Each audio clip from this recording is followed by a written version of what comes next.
first time? That's right, we've got two racers here. We've got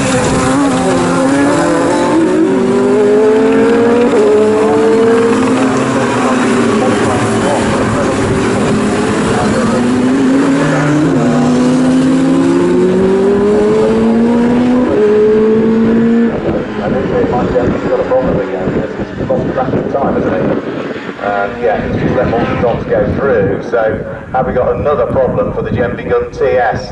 Over the start-finish line comes Martin Brooks.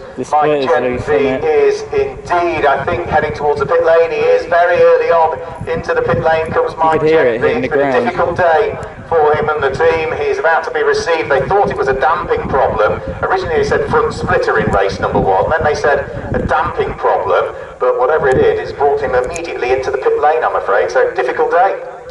It is, and it's such a shame. I mean, Mike Gemby puts a lot of time with him and his team in developing that car. It's very much the spirit of the open class that you can innovate within that, and sometimes that innovation means that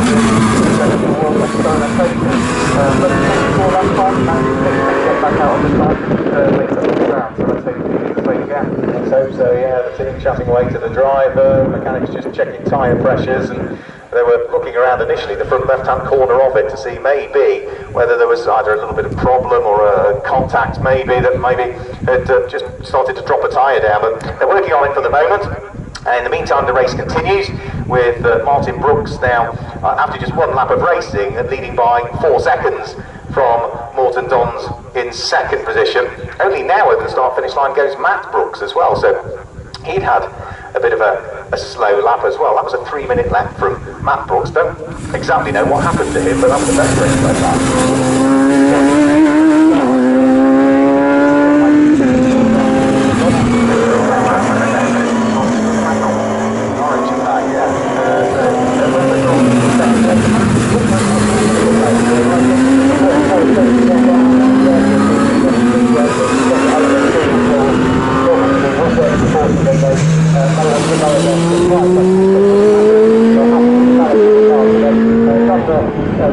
Reduction of the tyre pressures, and we'll see if that's any better for Mike Gemby. Thanks a lot, Mike. Yeah, so check out the vibration, adjust the tyre pressures that Mike wants, back into the race, but that does drop him off the lead lap, and even as he heads around through Ritchie's corner, he's not building much speed in reality, so I do fear that as soon as he came out of pit lane, there was still a problem there. Great fight going on for what is 4th and 5th position. Mark Hicknett absolutely together with Richard Wells, and Richard Wells also coming under pressure from Alistair Smart as well, so that's a good little fight. And then we've got another good fight that's going on further down through the order for what will be 8th and 9th position. Number 5, which is Matt Chamberlain for this race, has got his elbows out trying to keep James Taylor behind. James Taylor, another driver on that lap,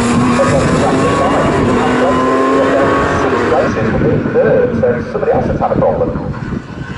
Yeah, it looked like James was a little less forceful on the first lap than he was in the last race, and did manage to get elbowed down the field a little bit.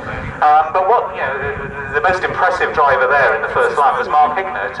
He's made up around 4 places, and we saw him put that move down on Rich Wells just before going onto the main straight, and very impressive fighting drive from Hicknett. Yeah, he started 9th, James Allen was out the grid either way. Yeah, it's a good fall through the order for Mark. On that one, it looks like now, and this is going to be lap number 3. That's about 15 the race early on today.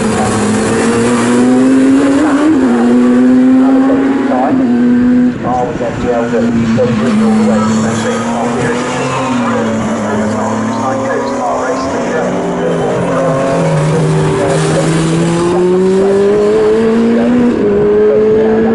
Second is 8.4 seconds. That's the start. And winning revolution. Chris Boyd is in 3rd position, over 6 seconds back. 4th place is now Rich Wells.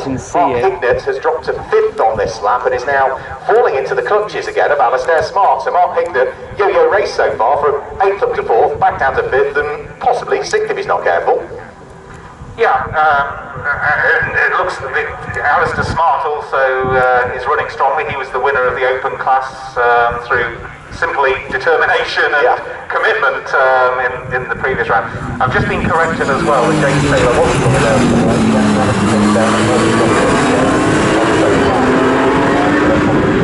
down there, but James Taylor in the first race. We'd expect to see James Taylor in that black and blue Greensall Motorsport car make up some lost ground. Yeah, unfortunate for James Taylor. It depends on where he spins at Murray's. We either can see it or can't. Yeah, it's obscured by the roof of the higher part of the pit lane building. I'm afraid to say Mike Genvy is back in the pit lane, and I'm even more afraid to say that off has come the steering wheel and out he clambers. So for Mike Genvy, he retired after 7 laps in race number 1. He retired after 6 laps in race number 2. But he will, I'm sure, have enjoyed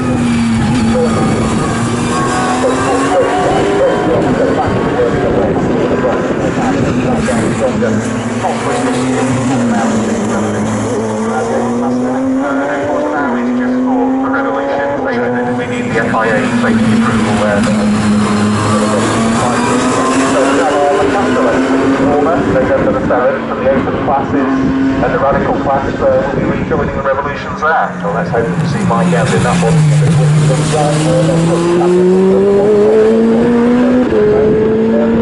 Fastest lap of the race went last time through to car number 99, which was Martin Brooks, but this time through he has not come through, so he's now dropping down through the order and has also had a problem out there. So we've now got Morton Dons leading the race, and Chris Hoy now is up into 2nd position.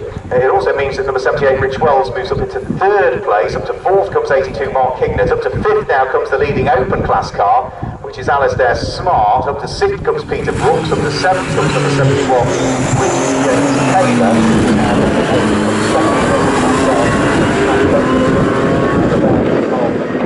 Martin Brooks is a bit of a mystery at that. There's a real sense of deja vu from the first race here, where Genvy and Brooks charged off at the start and both hit trouble within a couple of laps.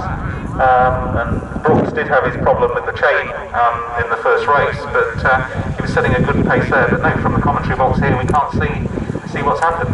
No, there's a fair chunk of the circuit that we can't see. We're reliant on the cameras. Look, the cameras on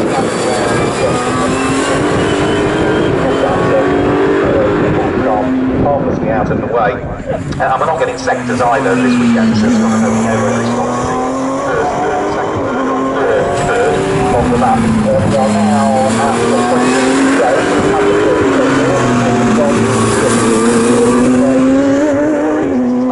Line that's about to be completed. The start and finish line will go. At the moment,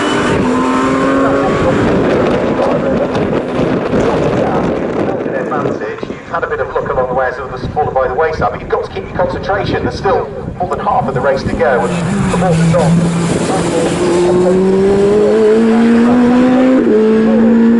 races there. He could be on his first win. Yeah, Morton did actually take a win at Spa. And the way that our scoring system works, because we're not officially a championship with a points table, is we have a driver's league, and that's basically based on the number of wins that you take. Goes up the driver ranking. So Morton didn't really lose too much by not finishing in race 1. But if he gets the win, then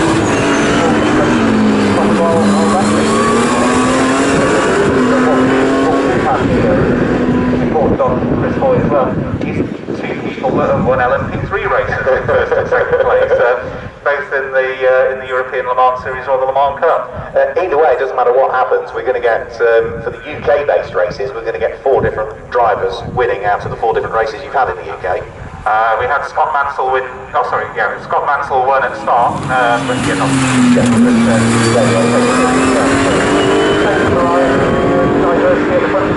Yeah, Scott Mansell, Alex Capardia and James Abbott are so far the 3 drivers that have won the UK round.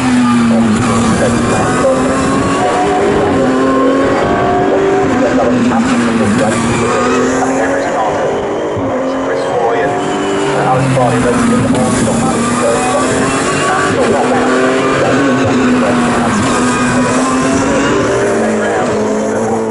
Flashes his way over the start finish line.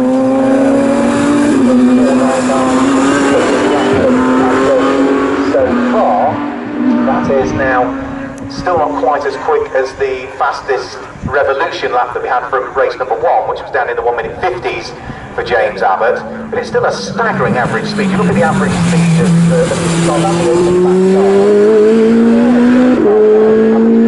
95, 97 miles an hour, they're averaging. Absolutely, and they're powerful cars, but with high downforce. Yeah. When you look at a corner like Corham or into the first corner at Richards, they're really suited to that. It's good that you mentioned the fastest lap, because what I'm keeping my eye on here is we have an award for the fastest lap of the weekend in the Revolution category. That's the BRM Speed Awards. Yeah. So BRM are the French luxury chronograph manufacturer that are a sponsor of the series, and the BRM Speed Award goes to the fastest lap of the weekend. So James Abbott might not be in this race, but he currently has one lap on that BRM trophy. More Northern boys to beat that 1 minute 50.5 in the second race. So it's a trophy at the weekend, and is it at the end of the year the driver that's highest in the BRM rankings wins a chronograph? Is that the... They do indeed. Yeah, I thought that might be the case, yeah. So, yeah, very nice indeed. Very nice indeed. So Morton Dons still pressing on, 12 seconds. Another former Radical SR3 racer for a good number of years. He's running in 9th position and has got 7 seconds between himself and Matt Brooks, who is running 10th, the last of the runners at the moment. So 10 cars that are circulating from 25 from are 3 or 4 seconds away from each other. So on that last lap, James Taylor got himself ahead of the leading open class car, which is Alistair Smart at the wheel of his Radical PR6. That's the black car with the orange flashes to it. So that's another place gained for James Taylor, who, when he was talking to Matt Sutton at the end of that previous race, he was saying that he's walking around here. He said he was going to sort of have a lie down and have a bit of a stretch off in particular, because he thought his neck might be feeling it at the end of the race the night before. Yeah, James is quite an experienced driver. He won the Radical SR1 Cup in 2016. He's also the road test and features editor at Car Magazine, and that gives him access to a lot of different track cars to drive, but he hasn't got a huge amount of experience in these cars, so he's going impressively. He's actually the second fastest car on the track at the moment.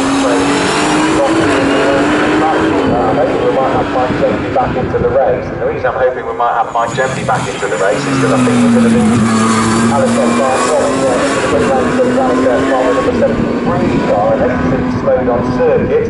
Mike Jemke heading to pit exit. No, he's not got his race gloves on, so Mike Jemke has now retired the car from the pit lane and is heading to the paddock area. Into the pit lane comes the open class erstwhile leading car, Alistair Smart. Now into the open class, and what the story this is in reality, is the CTR-01, which had a few little issues in race number 1 with Richard Chamberlain having some spins. The branded car, by the family, back on with something got at home. And had Matt Chamberlain having sorted those problems between race number 1 and race number 2. He's for a trouble-free in this one. He's taken the lead of the race.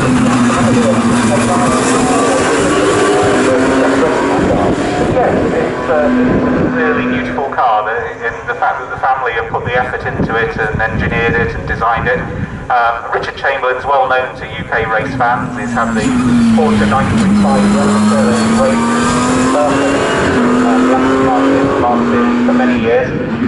Prototypes are quite new to him, and Richard's been racing for I think 30 plus years. Matt, his son, is a doctor of engineering and put his knowledge and nous into designing this prototype, and he's the one behind the wheel in this second race.